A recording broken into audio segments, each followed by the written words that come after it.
मैं औरत के तरिया चित्र का कायल हो गया। मुझे और क्या चाहिए था, साहिब के हुक्म के आगे सर तस्लीम खम कर दिया। बरसाम ने कहा कि वो ट्रैश डिस्पोजल पर मेरी निगरानी के ऑर्डर इशू कर देंगे। उन्होंने एक चिट पर इब्रानी जुबान में इजाज़तनामा माँ अपने दस्तखत लिख कर दे दिया। शाम को मैं बंगले ही से कैंप की जेल की तरफ रवाना हुआ तो मैडम ने फिक्रमंद होकर कहा, डैकर तावीज़ आज ही तालाब में डाल देना, और हाँ मंत्र ज़रूर पढ़ना, इस पर साहिब पर से इस लड़की का साया हट गया तो मैं तुम्हें बहुत इनाम दूंगा। मैंने कहा, फिक्र न करें मैडम, ये काम मैं मौका पाते ही करूँगा।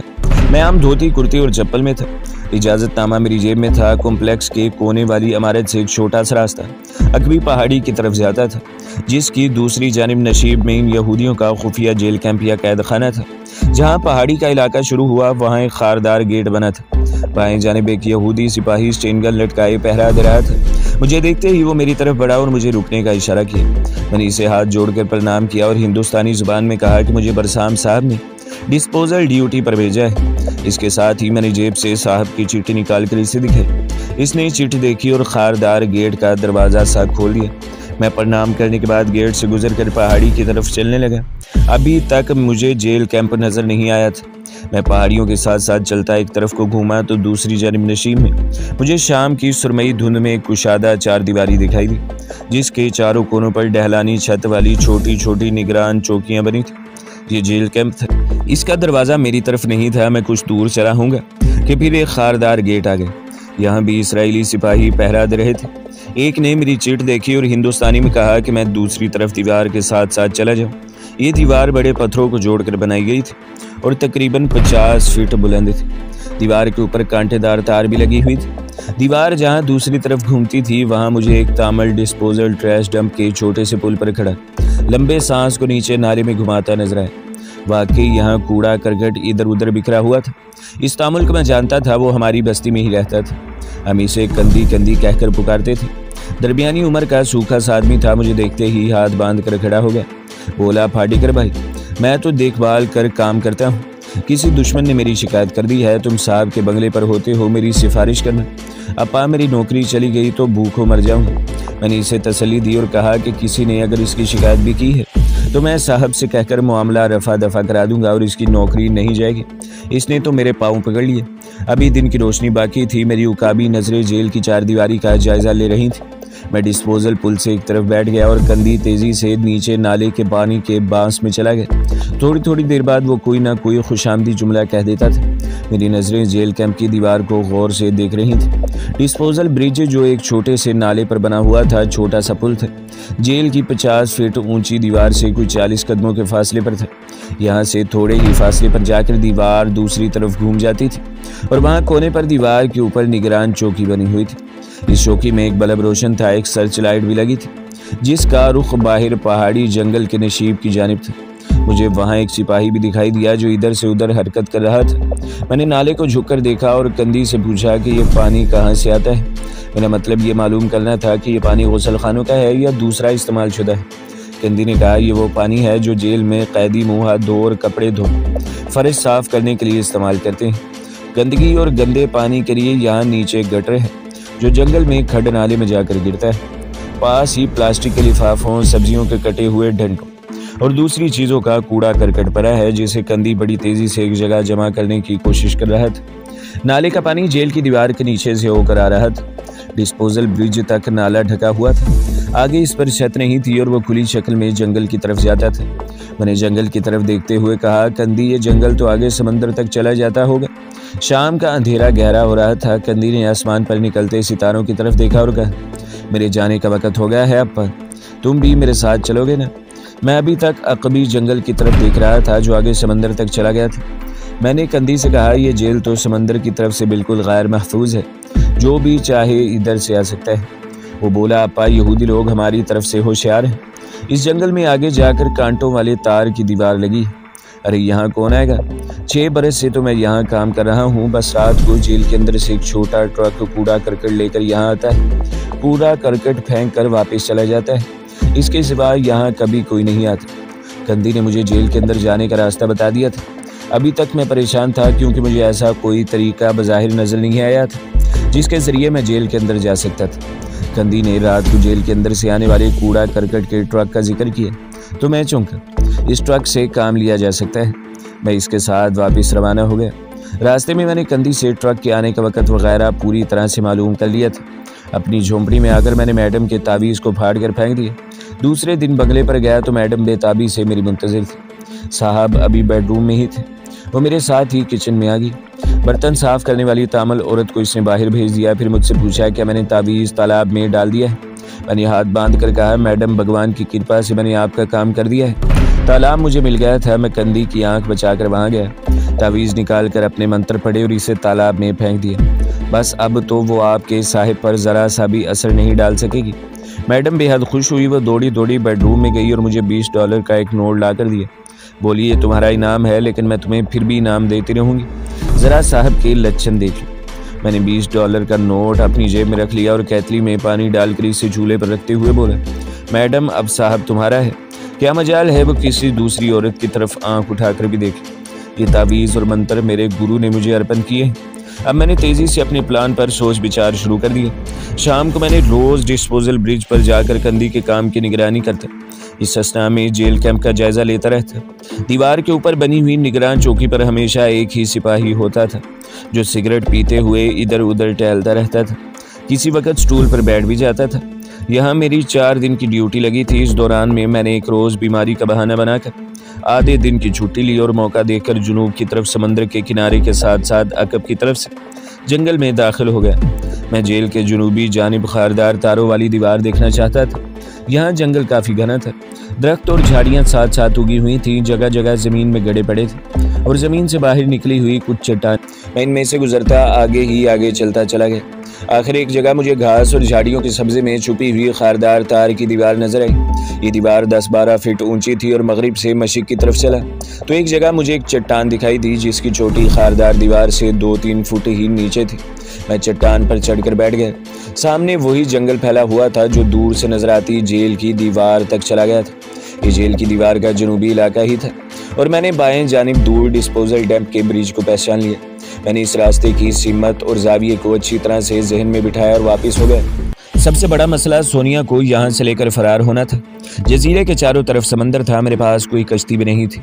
आम कश्ती यहाँ काम नहीं दे सकती थी। मुझे कम से कम किसी मोटर बोट की ज़रूरत थी। ये नुक्ता भी मैंने अपने जहन में महफूज कर लिया था। यहाँ रहते हुए मुझे इंडिमान के दूसरे जजीरों के बारे में काफ़ी मालूमात हासिल हो गई थी। यहाँ से काले पानी का करीबी जजीरा जिसका नाम ओगांग था शुमाल मगरिब की जानिब तकरीबन 20 समुद्री मील के फासले पर था। काले पानी की इन तमाम जजीरों पर भारतीय हुकूमत का कब्जा था, बल्कि वो भारत का एक हिस्सा थे और इसराइल भारत का दोस्त था। इन हालात में मैं सोनिया को लेकर काले पानी के किसी जजीरे में जाता हूँ तो भारतीय सिक्योरिटी फोर्स हमें गिरफ्तार करके वापस इसराइली हुकाम के हवाले कर देगी। इसकी एक ही सूरत थी कि मैं किसी तरह काले पानी के किसी निस्बतन बड़े जजीरे के घने जंगल में जाकर छुप जाऊं और वहां से फरार होने के लिए किसी मुनासिब मौके का इंतज़ार करूं। एक सवाल ये भी मुझे परेशान कर रहा था कि मैं अगर भारत में दाखिल हो गया तो एक बार फिर इंडियन बॉर्डर अबूर करने का दुश्वार तरीन मरहला सामने आ जाएगा। भारत बड़ा मुल्क था और सोनिया को साथ लिए लिए मैं फिरता हूँ तो किसी भी जगह हम पकड़े जा सकते थे। तमिलनाडु और केरला से राजस्थान और पंजाब की सरहद हज़ारों मील दूर थी। वहाँ से बॉर्डर क्रॉस करना कोई आसान काम नहीं था। मैं अगर फ़र्ज़ मुहाल दिल्ली अपने सफारत खाने तक भी पहुँच जाता हूँ तो वो लोग मेरी मदद करके दोनों मुल्कों के ताल्लुकात ख़राब करने का कभी ख़तरा मोल नहीं ले सकते। इसका मुझे पहले भी तजुर्बा हो चुका था। मुझे कोई रास्ता नज़र नहीं आ रहा था। 3 रोज़ यही सोचते सोचते गुजर गए। तीसरे रोज़ मेरी ड्यूटी डिस्पोजल ब्रिज पर ख़त्म हो गई जहाँ मैं सोनिया को कुछ देर के लिए छुपा कर रख सकूँ। इसके सिवा कोई चाराकार नहीं था। इसके लिए मुझे जजीरे के जनूबी हिस्से का सर्वे करना था। इतवार को मुझे छुट्टी होती थी, चुनाचा एक इतवार मैंने समंदर में मछलियाँ पकड़ने का बहाना बनाया। छड़ी, दौड़ी और टोकरी कांधे से लटकाई और जजीरे के जनूबी साहिल की तरफ निकल आए। मैं एक जगह चट्टान के पत्थर पर बैठ गया और डोरी समंदर में डाल दी। कांटे के आगे मैंने कुछ नहीं लगाया था क्योंकि मैं वहाँ मछलियाँ पकड़ने नहीं आया था। मेरे पीछे साहिल की रेतली पट्टी थी और इसके पीछे वो जंगल शुरू हो जाता था जहाँ आगे जाकर खारदार तार वाली दीवार थी। ये दीवार वहाँ से कोई 1-1.5 फर्लांग दूर थी। मैंने बंसी को वहीं पत्थर के ऊपर इस तरह जमा कर रख दिया कि डोरी का सिरा पानी में ही रहे और खुद सीटी बजाता जंगल की तरफ बढ़ा। मैं दरख्तों में घुसा ही था कि आदमियों की आवाज़ें सुनाई देने लगी। मैं भागकर एक दरख्त की ओट में होकर झाड़ी के पीछे बैठ गया। मेरी आंखें साहिली रेत की पट्टी पर लगी थी। मामूल के मुताबिक इसराइल के 2 सिपाही स्टेन गन्ने लटकाए गश्त करते, सिगरेट पीते, बातें करते करते नमूदार हुए और आगे गुजर गए। इनकी नज़र चट्टान के पत्थर पर लगी मेरी बंसी और करीब रखी टोकरी पर नहीं पड़ी थी। ये भी अच्छा ही हुआ था, वरना मुझे खामखा वजाहती बयान देने पड़ते। जब वो दूर चले गए और इनकी आवाज़ें आना भी बंद हो गई तो मैं जंगल की झाड़ियों में से गुजरते हुए एक एक पत्थर, एक एक झाड़ी को गौर से देखने लगा। मैं झाड़ियों को इन नज़रों से देख रहा था कि यहाँ कोई छुपने की जगह हो सकती है जो सिपाहियों की नज़रों से महफूज रह सके। ज़मीन ऊंची नीची थी, घास, झाड़ियों और दरख्तों की बहुतायत थी। इनमें जंगली केले, नारियल और ताड़ के दरख्त ज़्यादा थे। एक जगह झाड़ियों का बड़ा घना कंज नजर आया। यहाँ एक तरफ नीचे खड़ थी जिसमें नाला बह रहा था। किनारे के दरख्त नाले पर झुके हुए थे। मैंने कंज में झाड़ियों को हटाकर देखा तो वहाँ एक गहरा गड्ढा बना हुआ था जिसमें सूखे पत्ते और दरख्तों की कटी हुई शाखें बिखरी हुई थी। गड्ढे के खड्ड वाले किनारे पर मिट्टी के एक तोदे का उबार सा बाहर को निकला हुआ था। मैं किसी गड्ढे या चट्टान के किसी शुगाफ में सोनिया को नहीं छुपा सकता था क्योंकि ऐसी जगह नज़रों से छुपी नहीं रहा करती और तलाश करने वाली पार्टी पहले ऐसी ही जगहों को खंगालती है। मेरी तजर्बेकार निगाहों ने इसी गड्ढे के ऊपर उभरे हुए मिट्टी के तोदे का इंतखाब किया। अगर मैं इस मिट्टी के तोदे में एक कब्र बनाने में कामयाब हो जाऊं तो इसमें सोनिया को मतलूबा वक्त के लिए छुपाया जा सकता है। इस उभार पर किसी को शक भी नहीं पड़ सकता कि इसके अंदर कोई कब्र बनी होगी। तलाश पार्टी इस गड्ढे में उतर कर देखेगी, खड्ड की तलाशी लेगी और मिट्टी का ये अंबार चूंकि इनकी नज़रों के सामने होगा इसलिए किसी को इस पर शुबा नहीं होगा। ज़रूरत सिर्फ इस अमर की थी कि इस तोदे के अंदर कब्र बनाकर ऊपर से इस तरह कैमोफ्लाज कर दिया जाए कि ये पता ही न चल सके कि यहाँ कोई ज़मीन दोज़ पनाहगाह खुदी हुई है। इस काम के लिए बड़ी महारत की ज़रूरत थी। मैंने इस जगह को चुन लिया और वापस बस्ती में चला आया। बस्ती में किसी खुरपे वगैरह का दस्तयाब होना कोई मुश्किल काम नहीं था। हमारी अपनी झोंपड़ी में वो ऐसे खुरपे मौजूद थे। मैंने रात को एक खुरपा उठाकर अपनी झोंपड़ी में रख लिया। अब मेरा मामूल हो गया कि इतवार या पीर की शाम को जब भी मुनासिब मौका मिले मैं खुरपा धोती के अंदर छुपा लेता, मछलियाँ पकड़ने वाली बंसी, कांटा, डोरी और टोकरी लेकर चट्टान के पत्थर पर जाकर बैठ जाता। बंसी की डोरी पानी में लटका देता और मौका देखकर बंसी वहीं जमाने के लिए जंगल में जाकर मिट्टी के तोदे को पहलू की जानिब से खोदना शुरू कर देता। वहाँ खुदी हुई मिट्टी को छुपाना आसान था। मैं इसे एक जगह जमा होने देता और फिर नीचे खड्ड में बिखेर देता। वापसी पर तोदे की शगाफ को झाड़ झंकार से छुपाता। ये काम बड़ा मेहनत तलब था मगर ये मेरा मिशन था और मुझे इसका तजुर्बा था। चंद रोज़ के अंदर अंदर मैंने मिट्टी के तोदे के दूसरी तरफ वाले पहलू की जानिब से एक छोटा सा गार खोद कर अंदर एक ऐसी कब्र तैयार कर ली जो 4-5 फुट चौड़ी थी। फिर मैंने इसको छत को खोदने का काम शुरू कर दिया। एक हफ्ते के बाद मैंने छत को 3 फुट के करीब ऊंचा कर दिया। अब सूरत हाल ये थी कि तोदे में दाखिल होने के लिए एक छोटा सा गार था जिसके अंदर रींग कर जाना पड़ता था। गार के सुराख में से गुजरने के बाद आगे 6 फुट लंबी और 3 फुट ऊंची छत वाली कब्र आ जाती थी। मैंने इसमें 15-20 खुश्क नारियल लाकर कोने में रख दिए। मुझे इस काम में 15 दिन लगे। मैंने मिट्टी के शुगाफ का मुंह झाड़ियों और दरख्तों की सूखी शाखों से इस तरह ढांप दिया कि अगर कोई मिट्टी के तोदे के ऊपर आकर दूसरी तरफ देखे भी तो इसे ये शुगाफ नजर नहीं आ सकता था। दूसरी जानिब से कोई इसलिए नहीं आ सकता था कि इस तरफ खड्ड का किनारा शुरू हो जाता था। इस बात की मैंने तसल्ली कर ली थी कि इस इसराइली कैंप में सुराग रसा कुत्ते बिल्कुल नहीं थे। इसकी ज़रूरत यहूदियों ने इसलिए भी महसूस न की थी कि ये जजीरा बहुत छोटा था। दूसरे, वहाँ इनके अलावा बाहर का कोई आदमी नहीं था। तीसरी, इनकी सिक्योरिटी इतनी शदीद थी कि जेल से कोई चिड़िया भी उड़कर बाहर नहीं जा सकती थी और फिर आज तक वहाँ से कोई भी कैदी फरार नहीं हुआ था। इस काम से फारिग होकर अब मैंने अपनी तवज्जो जेल कैंप के अंदर जाने के मरहले की तरफ मबजूल कर दी। अपने फरार की मंजिल के बारे में मैंने फैसला कर लिया था कि हम श्रीलंका या भारत की तरफ जाने के बजाय बर्मा की तरफ निकल जाएंगे। भारत और इसराइल से ताल्लुकात के सिलसिले में बर्मा एक गैर जानिबदार मुल्क था। वहाँ मैं अपने सफारत खाने से भी राब्ता कायम करके इनसे मदद हासिल कर सकता था। कम से कम मुझे इनसे ताउन की उम्मीद थी। फरार के तरीक़ेकार की स्कीम भी मेरे जहन में मौजूद थी। इसके लिए मुझे किसी गश्ती बोट को अगवा करना था और ये मेरे मुशाहिदे में आ चुकी थी कि रात को सिर्फ एक ही गश्ती लॉन्च राउंड पर होती है जो सारे जजीरे के गिर्द 12 बजे रात से पहले 3 चक्कर और निसफ रात के बाद 2 चक्कर लगाती है। सुबह के वक्त दूसरी मोटर बोट इसकी जगह ले लेती है। इस मोटर बोट या गश्ती लॉन्च पर सिर्फ एक मशीन गन सामने के रुख पर नस्ब होती है और इसमें 4 से 5 यहूदी सिक्योरिटी वाले सवार होते हैं। ये स्टेन गन्नों से लेस होती है। इस जजीरे से बर्मा का साहिल शुमाल मशरिक की तरफ था और हमें खलीज बंगाल की मशरिकी घाटी को उबूर करके बर्मा के साहिल तक पहुंचना था। ये फासला श्रीलंका के मुकाबले में बहुत कम था। अगर आप नक्शे पर निगाह डालें तो इसको इंडमान के जजीरे से बर्मा का मुल्क मशरिक की जानिब थाईलैंड के साहिली पट्टी के साथ साथ ऊपर को जाता नजर आएगा। बर्मा की जनूबी पट्टी नीचे जाकर थाईलैंड के साहिल से मिल गई है। इसके ऊपर काफ़ी दूर जाकर दरियाए एरावती का दहाना था, जिसके किनारे बर्मा का दारुल हुकूमत और मशहूर बंदरगाही शहर रंगून आबाद था। अगर हम मोटर लॉन्च अगवा करके वहाँ से भागते हैं और लॉन्च का पेट्रोल हमारा साथ देता है तो हम यहाँ से ज़्यादा 10 घंटों में बर्मा के साहिल पर पहुँच सकते हैं। अगर रास्ते में पेट्रोल ख़त्म हो जाता है तब भी इस बात का कवी इम्कान है कि पेट्रोल हमें बर्मा के साहिल के काफ़ी करीब पहुँचा कर ही ख़त्म होगा। चूँकि इन लॉन्चों को जजीरे के 3 चक्कर लगाने होते हैं, इसलिए इनकी टैंकियाँ तेल से भरी रखी जाती हैं।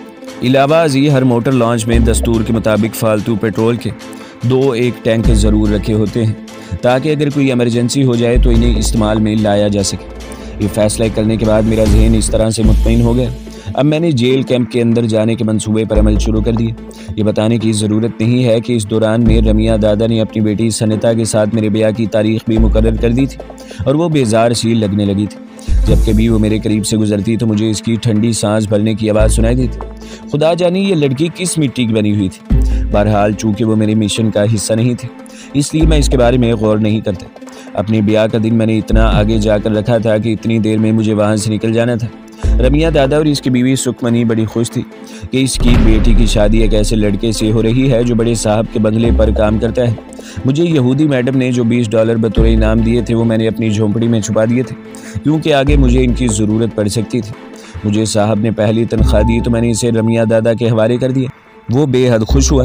मैडम ने मुझे मज़ीद $10 बतौर बख्शिश दिए। ये $10 भी मैंने $20 के साथ ही जमा कर दिए। जेल के अहाते में जाने का एक ही जरिया मेरे सामने था। ये वो ट्रक था जो निसफ शब के वक्त कूड़ा करकट लेकर बाहर आता था और डिस्पोजल डैम्प पर इसे उल्टा कर वापस जेल में चला जाता था। अब मुझे अपनी स्कीम पर तेज़ी से अमल दरामद करने की ज़रूरत थी। चुनांचे एक रात मैंने पूरी तरह तैयार होकर अपनी झोंपड़ी में लेट गया। अब मैं कभी कभी निक्कर और कमीज़ भी पहन लेता था। ये निक्कर बरसाम साहब ने दी थी। इस रात भी मैंने निक्कर और नीम आस्तीनों की मैली रंग की मोटी आस्तीनें पहन रखी थी। पाँव में चप्पल थी।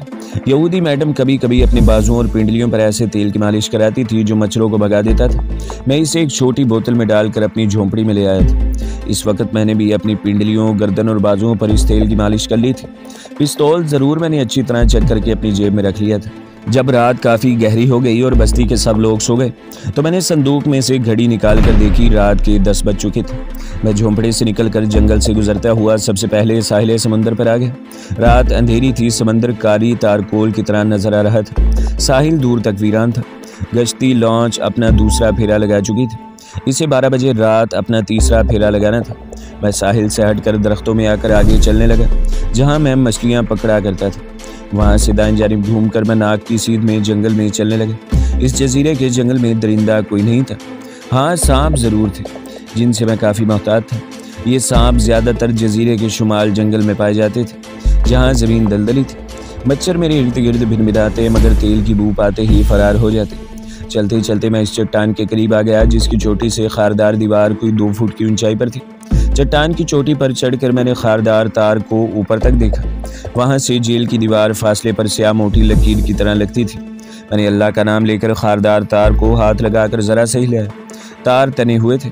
एहतियात से तारों की जगह पर पाँव रखता मैं दीवार के ऊपर चढ़ गया। फिर नीचे एक तरफ झाड़ियों में छलांग लगा दी और झाड़ियों में गिरता चला गया। एक पल के लिए मैं वहीं दबक कर बैठा रहा। फिर उठकर ताड़ के दरख्त के पीछे आकर अंधेरे में चारों तरफ आंखें फाड़ कर देखा। आसपास तारीकी और सन्नाटा था। अपनी अंदाजे के मुताबिक मैंने डिस्पोजल डैम्प ब्रिज की तरफ चलना शुरू कर दी। इस सारी कार्रवाई में मुझे पौन घंटा लग गया था। मैं डिस्पोजल ब्रिज के पहलू वाली डहलान में जाकर एक तरफ लंबी घास में छुप गया। अब मुझे जेल से आने वाले ट्रैश ट्रक का इंतजार था। गंदी ने बताया था कि वो रात को 12 बजे आया करता है। इसे झूठ बोलने की क्या ज़रूरत थी। ट्रक ज़रूर आएगा, मैं यही सोचता हुआ वहाँ दबक कर बैठा रहा। काले पानी के इस जजीरे की रात बेहद तारीक और सुनसान थी। मच्छर मार तेल ने मुझे बड़ा फ़ायदा दिया था। मच्छर मेरे आसपास और सर के इर्द गिर्द भिनभिनाते फिर रहे थे, मगर मेरे जिस्म पर नहीं बैठ रहे थे। झाड़ियों में जगह जगह झींगर बोल रहे थे। दूर किसी जगह से मेंढक के टर्राने की आवाज़ भी सुनाई दे जाती थी। जेल की बुलंद दीवार के कोने वाली मचान पर रोशनी हो रही थी, मगर सर्च लाइट बंद थी। शायद यह हंगामी हालात के लिए रखी हुई थी। अभी मैं सोच ही रहा था कि मुझे दूर से किसी इंजन की घुरर घुरर की आवाज़ सुनाई दी। ये आवाज़ करीब आती जा रही थी। ये डिस्पोजल वाले गार्ड बेस ट्रक की आवाज़ ही हो सकती थी। फिर मुझे जेल की दूसरी तरफ वाली दीवार के पीछे से रोशनी का गुबार फैलता नजर आया। ये ट्रक की हेडलाइट्स की रोशनी थी। मैं तेजी से वहां से खिसक कर जरा दूसरी तरफ दरख्तों के पीछे जाकर छुप गया। ट्रक घुरर घुरर करता हुआ चला रहा था। अब इसकी रोशनियां साफ दिखाई दे रही थी। मुझे किसी न किसी तरह हर हालत में इस ट्रक में छुपकर जेल के अंदर जाना था और फिर अंदर के तमाम हालात का जायजा लेकर किसी जगह से दीवार फांद कर यह डिस्पोजल नाले के अंदर से होकर बाहर निकल आना था। मेरे सामने सिर्फ यही एक रास्ता था और अगर मैं 1 महीने तक भी गौर करता रहता तो मुझे यही हिकमत अमली को इख्तियार करना पड़ता, क्योंकि दूसरे किसी जरिए से मैं जेल में दाखिल नहीं हो सकता था। जेल के अंदर किसी भारतीय बाशिंदे को जाने की इजाज़त भी नहीं थी। ट्रक डिस्पोजल ब्रिज के पास आकर रुक गया। इसकी बत्तियां बुझ गई। मैंने कान लगाकर सुनने की कोशिश की कि कहीं इस ट्रक पर एक से ज़्यादा आदमी तो नहीं सवार। एक से ज़्यादा के सवार होने का इम्कान नहीं था, क्योंकि ये आदमी का नहीं काम था। यहाँ ऐसे ट्रक का इस्तेमाल होते हैं जिनका पिछला हिस्सा बटन दबाने से ऊपर उठकर ढलान की सूरत में टेढ़ा होकर सारे कूड़े करकट को डंप में उल्ट देता है और फिर सीधा हो जाता है। ये ट्रक ढके हुए होते हैं, सिर्फ इनका पिछला हिस्सा ज़रूरत के वक्त उठा दिया जाता है। मुझे किसी आदमी की आवाज़ सुनाई न दी, सिर्फ ट्रक के अगली हिस्से के ऊपर उठने की हल्की हल्की सी आवाज़ आई। मैं दरख्तों से निकलकर ट्रक के पिछले हिस्से की तरफ रेंगने लगा। ये इस लिहाज से बड़ा ख़तरनाक और अहमकाना फेल था क्योंकि यहाँ से वापसी का कोई ज़रिया मुझे बज़ाहिर नज़र नहीं आता था, लेकिन मेरे मिशन की तकमील इसी तरह होने वाली थी। मेरे लिए कोई दूसरा यहाँ मेरी मदद को नहीं आ सकता था, ना ही कोई करामत दिखा सकता था। मुझे अपनी जान पर खेल कर वतन पाक की एक औरत को वहाँ से निकाल कर बाहर ले जाना था। तो दोस्तों, अगली किस देखने के लिए हमारे चैनल को सब्सक्राइब करें, वीडियो को लाइक करें और बेल के आइकन को भी दबा दें ताकि हर जो आने वाली वीडियो है वो आपको सबसे पहले मिलती रहे।